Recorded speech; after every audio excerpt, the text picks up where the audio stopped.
정의를 분명히 기억할 수 있는 말씀입니다. 우리 이번 주 암송 성구 먼저 함께 기억해 봅니다. 베드로후서 1장 4절 이로써 그 보배롭고 지극히 큰 약속을 우리에게 주사 이 약속으로 말미암아 너희로 정욕을 인하여 세상에서 썩어질 것을 피하여 신의 성품에 참여하는 자가 되게 하려 하셨으니. 베드로후서 1장 4절. 신의 성품에 참여할 때 우리 함께 불렀던 찬송, 주께서 심판하실 때 잘했다 칭찬할 것이다. 우리가 오늘도 이러한 상급을 바라보며 함께 하나님의 공의가 어떤 것인가를 우리가 말씀에서 함께 찾아보려고 합니다. 묵상의 주제가 있는 데살로니가 후서 1장 7절입니다.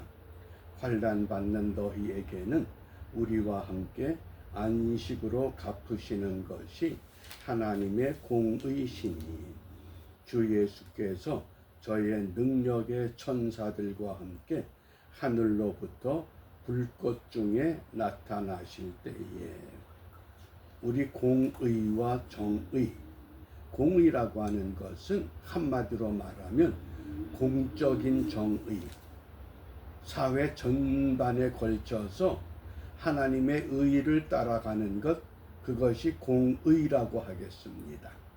정의라고 하는 것은 우리가 구원받은 하나님의 백성들이 의롭다함을 입었기 때문에 개별적으로 자기 맡은 자리에서 의의 본분을 바르게 감당하는 것, 그것이 정의라고 우리가 이해하면 되겠습니다. 오늘 이 데살로니가 후서 1장 7절을 우리말 성경으로 읽어보면 우리가 사용하는 개역 한글과 다른 요소가 있습니다. 환난을 당하는 여러분에게는 주 예수께서 그분의 능력의 천사들과 함께 하늘로부터 불꽃 가운데 나타나실 때 우리와 함께 안식으로 갚으실 것입니다. 이게 우리말 성경 번역입니다.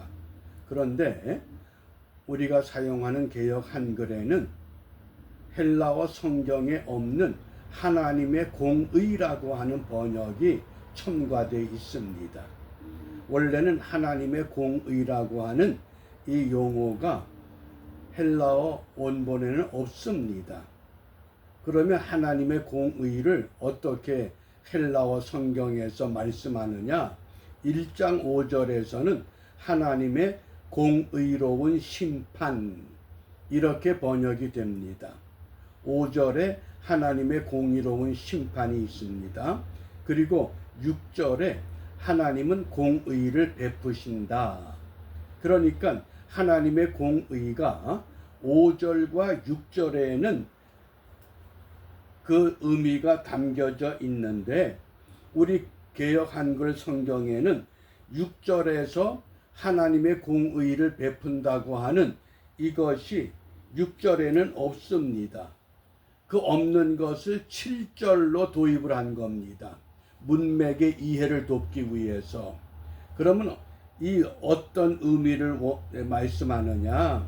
하나님의 공의를 위한 원칙을 지금 말씀하는 겁니다. 오늘 우리 개역 한글 성경에 보면 하나님의 공의가 무엇을 의미하는가를 우리가 함께 살펴보려고 합니다. 6절입니다. 너희로 환난받게 하는 자들에게는 환난으로 갚으시고. 그런데 헬라어 성경에는 하나님은 공의를 베푸십니다. 어떻게? 환난받게 하는 자들에게는 환난으로 갚으시고, 또 7절은 환난받는 너희에게는 우리와 함께 안식으로 갚으신다.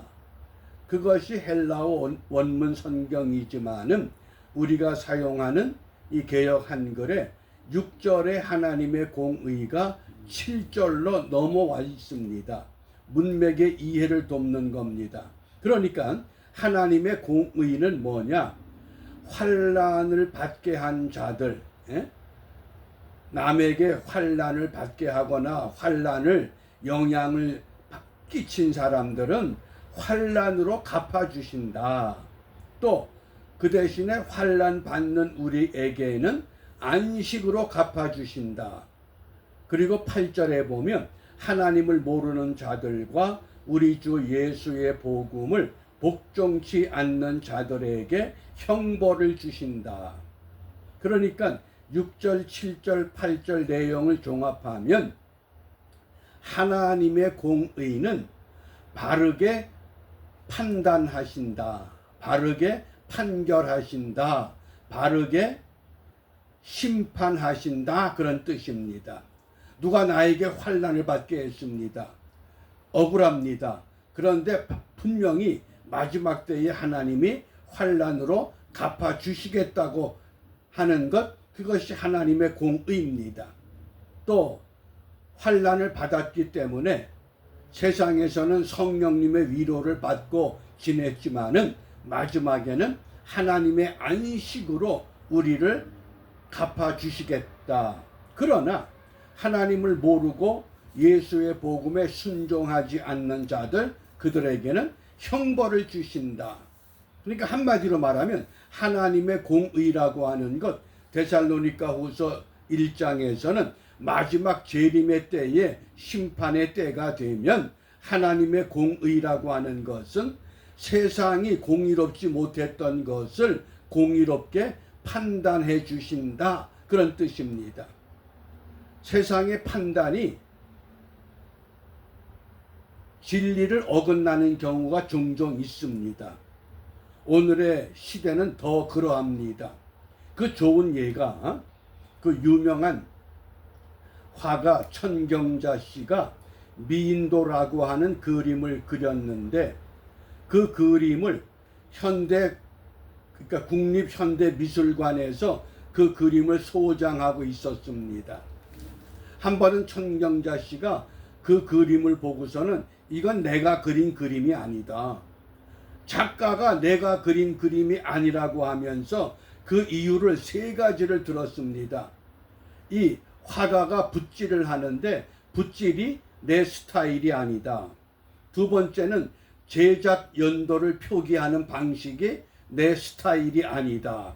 그 다음에 3번째는 하얀 꽃은 평생 그리지 않았는데 흰 꽃이 들어가 있다.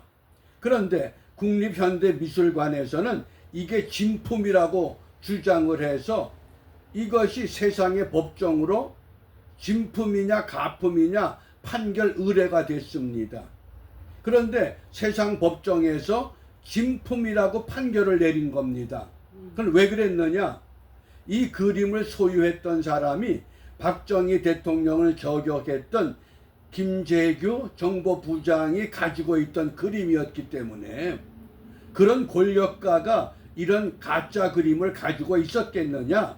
그래서 권력의 의지에 의해서 진품이라고 판결을 내렸습니다.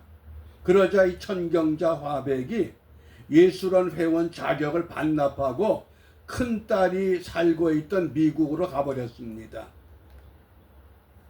작가가 아니라 그러는데, 나는 예수를 믿었다 그러는데, 충성 봉사했다 그러는데, 주께서 심판하실 때 내가는 모르겠어. 하나님이 모르신다는데 나는 맞다고 주장을 하는, 공의가 이루어지질 않습니다. 왜? 세상은 잣대가 그렇습니다. 그러나 하나님의 공의라고 하는 것은 하나님이 반드시 진품과 가품을 가려내 주신다.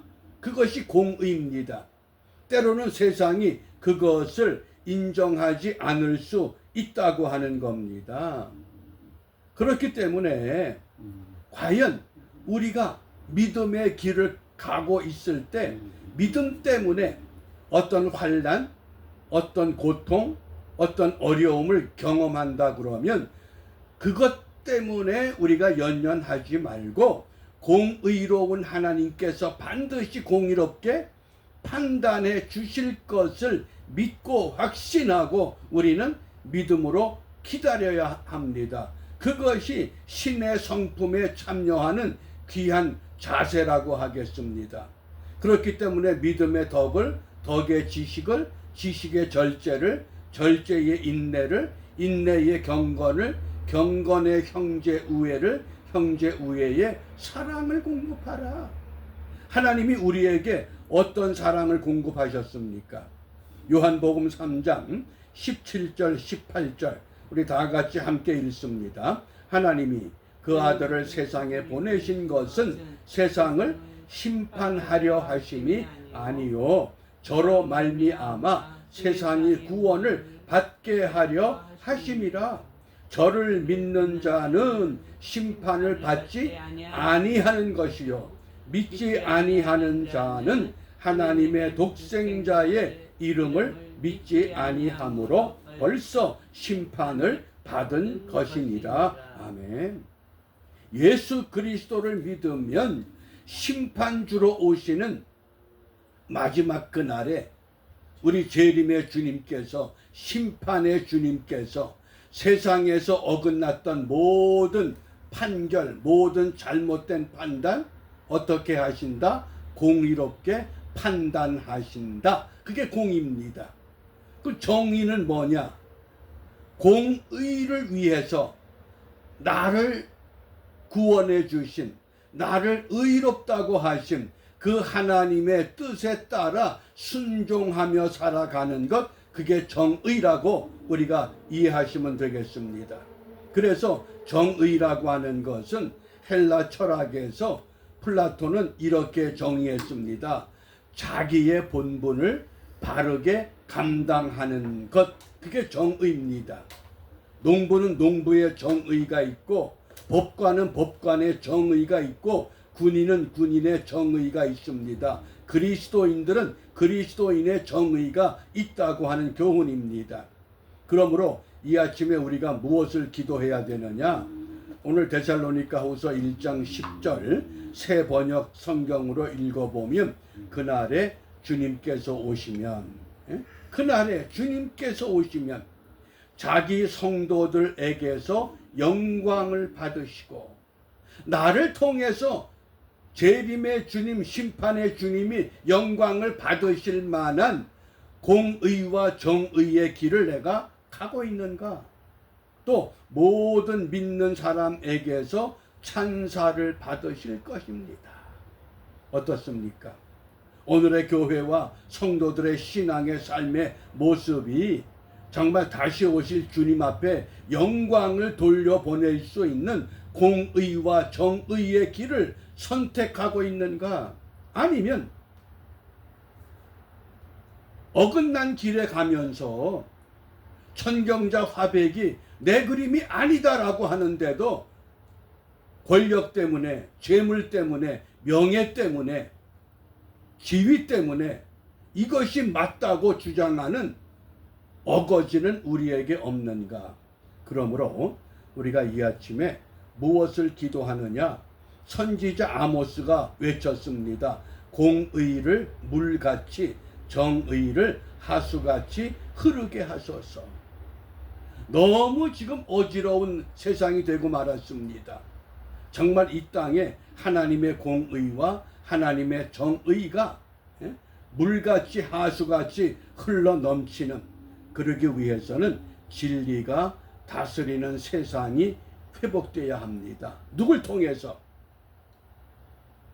연약한 저와 여러분을 통해서 하나님은 그 일을 이루기를 원하십니다. 이것이 오늘 우리 믿음의 본분이 되어야 하겠습니다. 기도합니다. 자비로우신 아버지 하나님, 사방을 둘러봐도 어느 것 하나 소망을 가질 만한 여유가 없습니다. 그러나 이 아침 시간에 다시 한번